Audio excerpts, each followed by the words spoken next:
Good afternoon, everyone. The subtitle of this forum is Silna, in translation from English, Strong, which is a very interesting theme to give to a Roma woman. Because in Bulgaria, we love strong women. Mostly because we keep giving them the very good opportunities to practice being strong.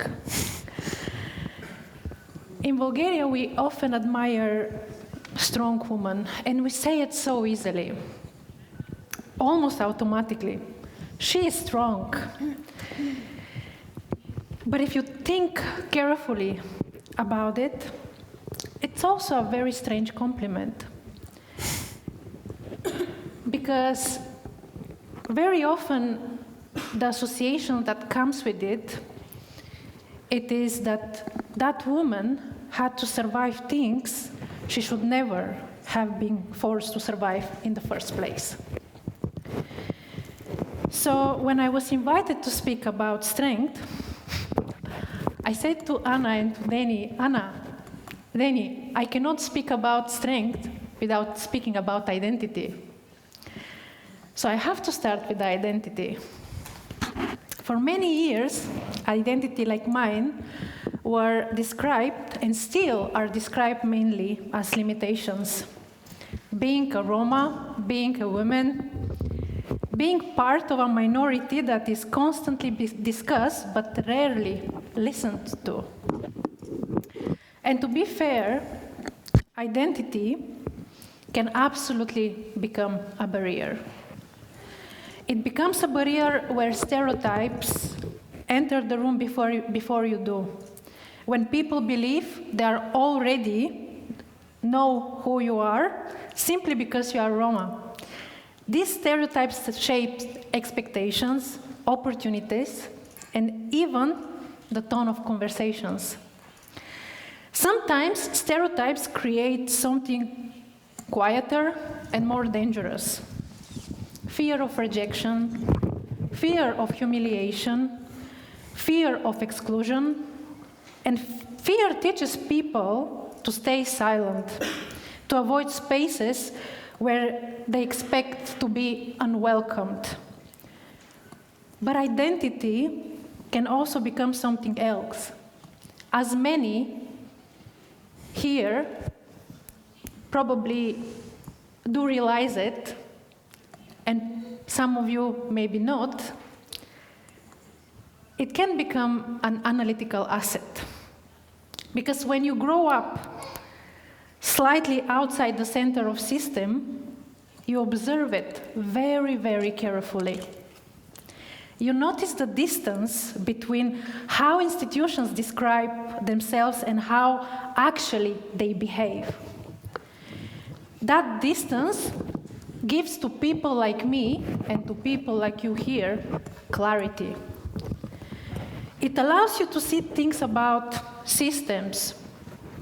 It allows you to see things about democracy that are sometimes invisible for those who feel fully protected from it. And this is why identity did not create for me any barriers. It also helped me to recognize this type of democracy that we actually live in. And here I will start with the 3-generation woman in my family. 3 generations, 3 women in my family experienced 3 different political systems in Bulgaria. One began her life during the Kingdom of Bulgaria, my great-grandmother. Another came of the age of communism, my grandma. The third built her adult life during democratic transition after the 1989. So we have monarchy, communism, and democracy. 3 different systems, 3 different promises about rights. Yet for many Roma and many Roma families, the relationship with institutions remained strangely familiar. institutions were rarely experienced as a protection. More often they appeared as control. So the older woman in my family developed a rational strategy for survival. And that survival sounds like this. Learn where the limits are. Stay quiet when necessary. Navigate the system rather than experience it, rather than expecting it to protect you. Then my generation appeared. I like to call myself hybrid between millennial and a Gen Z. I was born in 1996. I grew up in a system of democracy, a very fragile democracy, but still a democracy. And democracy changes something inside a person. When you grow up in a system like that, you begin to expect things. You expect institutions to respond to citizens. You expect laws to apply equally. You expect the rights are something you can claim. As a Roma, that expectation can feel almost radical. Because it means I had, and many like me, who the television doesn't show, because I'm not exception, had the audacity not to think, but also to feel that we were and we are unequal citizens. That expectation sometimes created tensions between generations in my own family. For example, the woman in my family, wherever I go to appear, to talk or to do anything, a sort of advocacy of anything political, they would say, be careful, do not expect much from the system. And I would answer, but this is exactly what democracy is supposed to allow us to do. So this tension revealed something very important to me, that political systems shape not only institutions, but they shape what citizens believe is possible. After the fall of communism, many countries in Eastern Europe built democratic institutions very quickly. Parliaments, constitutions, elections. But something deeper was often neglected: civic education. And yes, we don't have civic education in Bulgaria, or if we do, it's a very low, very, very low. And democracy is not only institution, it's also culture of participation. So in what I called fragile democracies, sometimes fragile democracies stabilize themselves through a familiar political mechanisms, which I'm pretty sure each of you knows. The creation of scapegoats. When structural problems become difficult to solve, corruption, inequality, weak institutions, a visible minority becomes convenient explanations. In Bulgaria, Roma have often placed that position. Crime, Roma. Poverty, Roma. Institutional failure, Roma. Elections, Roma. Another convenient story told in Bulgaria, as I mentioned already, it's about the votes, Roma votes. The idea that community decides elections by selling their votes for small amount of money. And here is one question we should ask. I'm not here to deny that selling votes doesn't exist. No, it does exist. But there is one question that we should ask, because when we make statements like that, we usually focus on the consequence, but we never question what caused it. And here is something very important we should ask ourselves. What type of system creates voters who should choose between democracy and a dinner? So, another thing, that's a myth already. It's a myth also because the idea that Roma communities decide elections, it looks very different in nowadays. Hundreds of thousands Roma from Bulgaria work across Europe. Germany, Spain, Italy. They support families and build livelihoods abroad.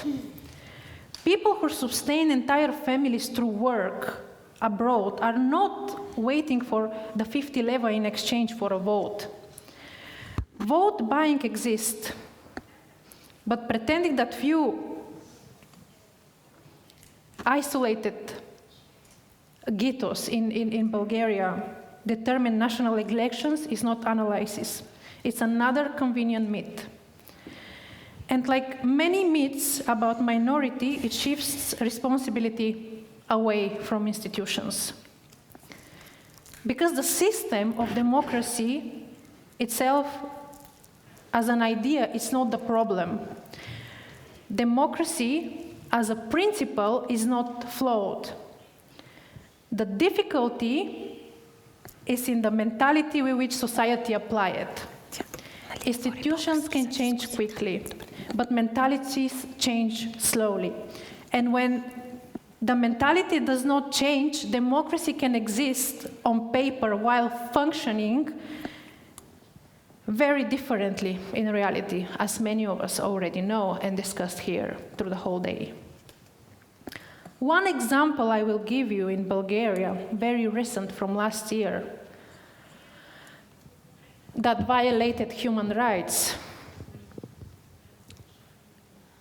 was the case with Zakharna Fabrika. For many observers, it looked like a local housing dispute. For the families who lived there, it was something much deeper. It was home. Home built slowly over years. Home built from people who came from nothing, built something and left with nothing again. Lives created under a very fragile conditions. And you know, I visited and I saw children there. And one child told to his father while looking at the demolished house, and he told him, "Dad, let's go home." And then those homes, as I said, were demolished completely. Moments like this test democracy in its most basic premise, human dignity. Moments like this. So the European Court of Human Rights has repeatedly ruled that forced evictions without safeguards violate the right of housing, family life, and dignity. Yet when certain communities lose their homes, those commitments suddenly become negotiable. Bulgaria is not the only place where democracies reveal these contradictions. And I know we live in a very crazy times. And yes, the world is on fire. And I'm not dramatizing. It is what it is. And now we get a lot of confusion about what is democracy, what is left, what is right, what is liberal, what is not. And I will give you one example of another contradiction and violation of human rights. In Slovenia, after the death of Ali Shooter in 2025, the government adopted what became known as a Shooter law. Within weeks, police powers were expanded in the so-called high-risk areas. And you know what? Which one are the high-risk areas in this case? In Bulgarian, I will say it, Mahalite, or the Roma neighborhoods. So a single incident became the justification for threatening entire communities as security zones rather than communities of citizens. what makes this more uncomfortable is not only the law itself. It is that was adopted by a government that identifies as a liberal and democratic. Sometimes, what I call fragile democracies compete with the far right by adopting parts of its language. Which brings us back to strength. Roma women are often described as strong women, but the truth is more complicated. For many Roma women, strength was never a choice, and probably for many of you here too. It was a requirement for survival. Human rights should exist so that survival does not require extraordinary strength. Human rights exist so dignity can become something very ordinary, not something heroic. Today I stand here as someone who benefited from partly fragile democracy, partly luck, and mainly of the strength of my ancestors. This combination gave me access to education, access to institutions, access to spaces like this to hold this conversation today. But the women before me did not always have these opportunities, and their experience leaves us with one important question. What kind of system we are building? One where certain citizens must be exceptionally strong, simply to live normal lives, or one where institutions ensure dignity before people are forced to fight for it. Identity is not only the story of what we survive. It is also the source of what we build. For those of us who grew up outside the center of systems that were supposed to protect us, as I said in the beginning, identity gives us a clarity. We see earlier what makes systems fragile. And that clarity carries responsibility for us, the people here today in that room, and many outside of this room. Because systems like democracy is not only something institutions create. Democracy is something that we, the citizens, build. So maybe Silna, or strong, should not only describe women who survive difficult circumstances.